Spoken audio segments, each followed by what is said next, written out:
A beautiful Victorian home found in the remote destination of Forgotten Hollow. A neighborhood filled with vampires, history, and natural splendor.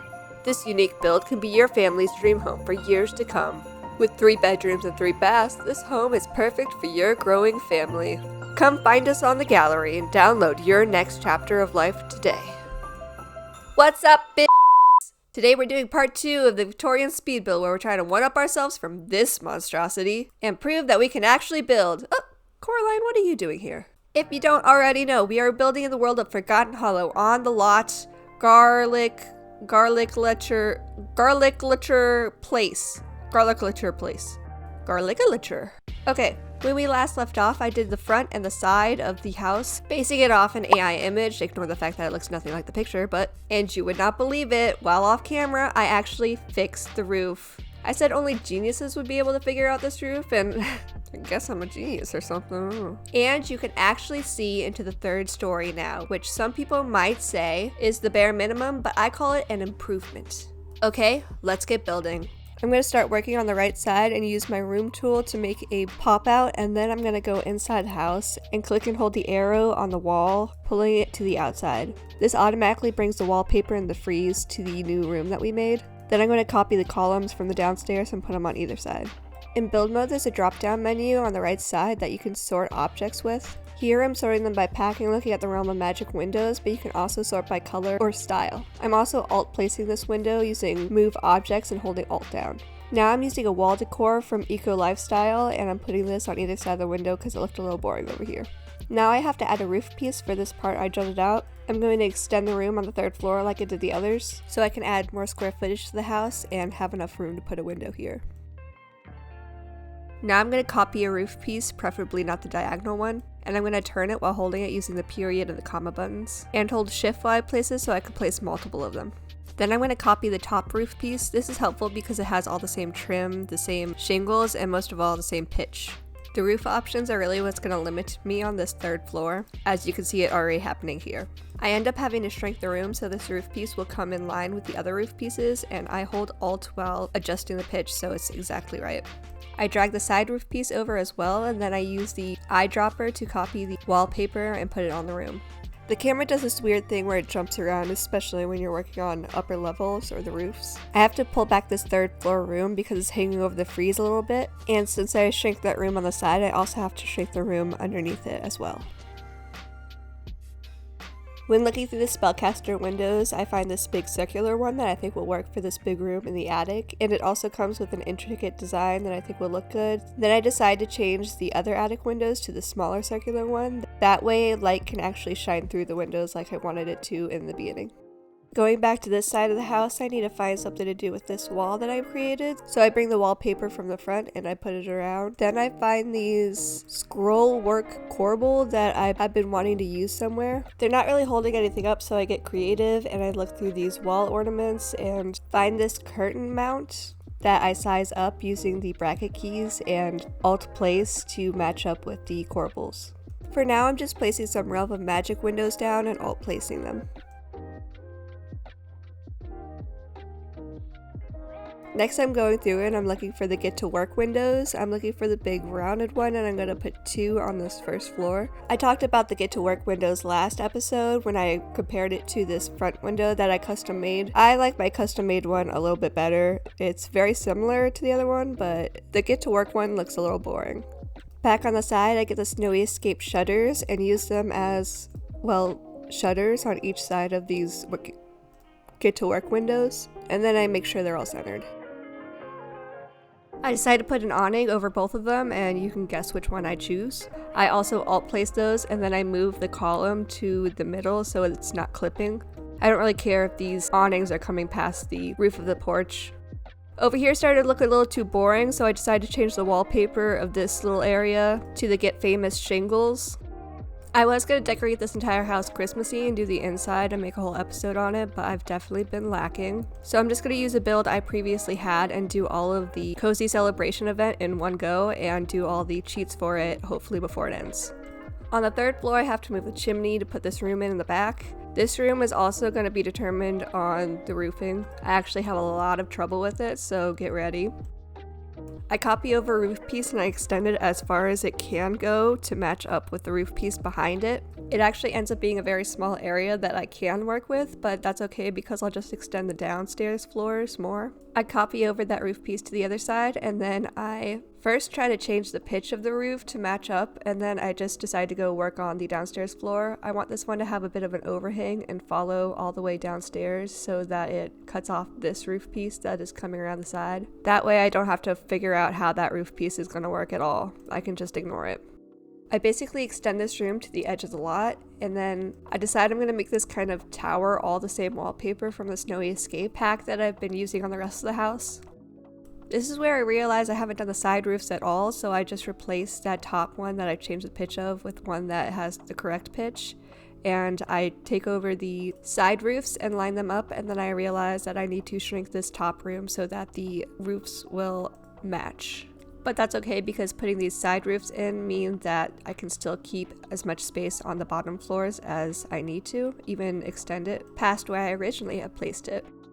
Now this whole build is in black and white, and I think I intend to keep it that way and upload it onto the gallery and have it be like a challenge to change it for yourself if you don't want it to be black and white. Maybe just keep all the same things and change the swatches, or change whatever you want. I mean, it's up to you. I copied the big window from the Realm of Magic and put it in the back, and then I wanted to put this little piece from the Get Famous pack on this side, but it doesn't exactly fit, so I decided to size down the room below it to give myself more space. And then we finally have the final shape of this little back area. I copied the frieze from the top floor, and then I decided I don't want to break up the second floor so much, so I get a trim instead that's much smaller. For windows, I end up using the cottage living windows for the top floor.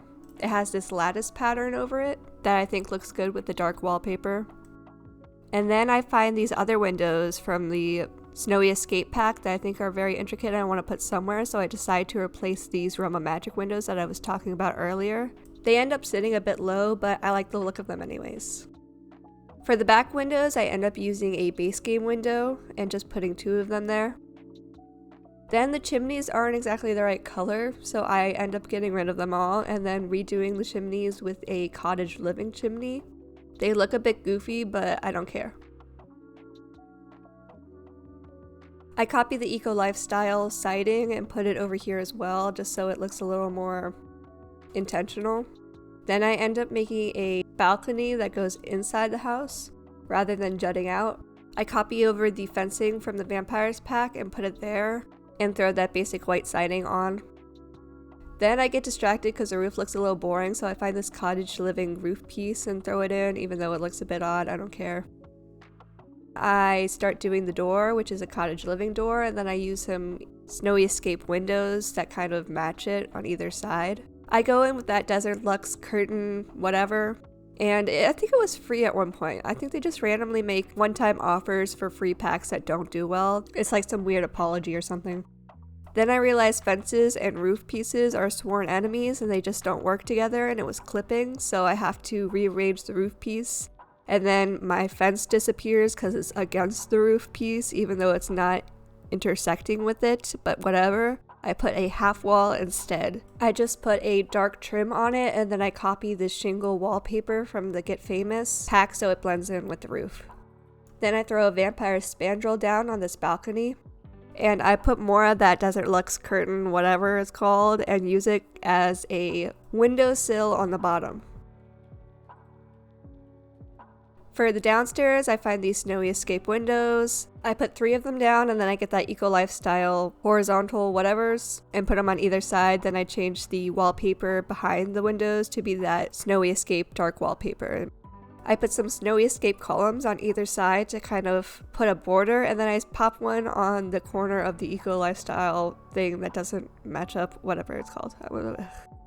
I replaced the columns on this dark side and put some thicker columns, also from the Vampires pack, just so you can see them a bit better on the dark wallpaper. And we are finished. That is the entire outside of this house. I'll give you a little house tour. Here's the front porch. Notice how the columns extend all the way to the frieze. Just a little added touch. As you enter the front door, you're met with the entryway. To the right is the living room. It feels like a very open floor plan. And notice that you can paint the ceilings. Also, ignore this glitchy window. That's what you get for making custom things. You can't have nice things in this game. The view, it'll have to change, but that's doable. As we leave the living room and head down the hall to the right, you'll notice the back stairwell. Ignore the seemingly gaping hole in the roof. We're gonna go into this room on the right here and what the fuck? Ignore the vampire that is in your house. Oh, he looks angry. I'm gonna walk away. This is a small first floor bedroom and the window looks amazing. Has a great view of that little statue in the woods. Okay. The awning and the porch and the shutters frame the window from the inside very nicely. Okay, now I'm just gonna scooch past you. Excuse me. Don't touch me. Giving me the creeps. If you continue down the stairwell hall, you see the back window and a room to the right, which is a small powder room. We needed a bathroom on the first floor somewhere, and this is the right size. Ignore the clipping bushes. I'm not gonna fix that. It also comes with this nice large window so people can watch you pee, and you can feel encouraged by the giant waterfall outside. Leaving the bathroom, you can see my limitations of the windows and how I had to arrange the stairs so they weren't blocking them. Over here we have the kitchen and this L-shaped wall that you could put a stove, a fridge, and some cabinets against. And to the left of the entryway we have the breakfast nook or dining room with lots and lots of windows that allow you to overlook the beautiful sunset and all your neighbors walking by. On the other side of the kitchen, we have this small hallway with beautiful windows, and through these doors, we have the side entrance to the house and a small mudroom to put a washer and dryer. If it will fit. I don't actually know if it will. But look at this world! Who's that? Ugh. The best lot on Forgotten Hollow. The sunset, the lake, the cliffs, the waterfall. Gorgeous place to live, if you don't mind the bats and the vampires. As we continue upstairs, we reach the top of the landing and meet a hall. The first door on the left is a possible bathroom or bedroom. Here it is in its full size. Then exiting here and going to the next door on the left. Don't get distracted by Vlad through the window. He's minding his own business and you should mind yours. This next room could also be a bedroom. I prefer to keep toddlers in here because of how low the windows are, or teenagers because there's bars on the window which mean they cannot go out onto the roof in the middle of the night to smoke. Or it could be a bathroom, whatever you want. To the right of the stairs we have another hall where we have that porch that meets the back side of the house. Much smaller than I had anticipated, but it has a great view of the lake. Going back inside, at the end of the hall, we have a small powder room again. The door on the right side in front of the stairs is the master bedroom that comes with its own balcony that you can actually fit on. And the balcony itself has a great view of that powder room I was talking about. Maybe I should think about redoing this floor plan. But look at the sunset from this balcony. Gorgeous. Back inside, you can see this rounded room that could be used for, well, whatever you want. Ignore the clipping. Just look at the windows instead. Back here, you can have another bathroom or something. You know what? I'm running out of options here. Also, ignore the stairs clipping through the wall. You can't have it all. Now, we can leave the room and go back out to that main hall. And the last room on this floor is a second family room or living room.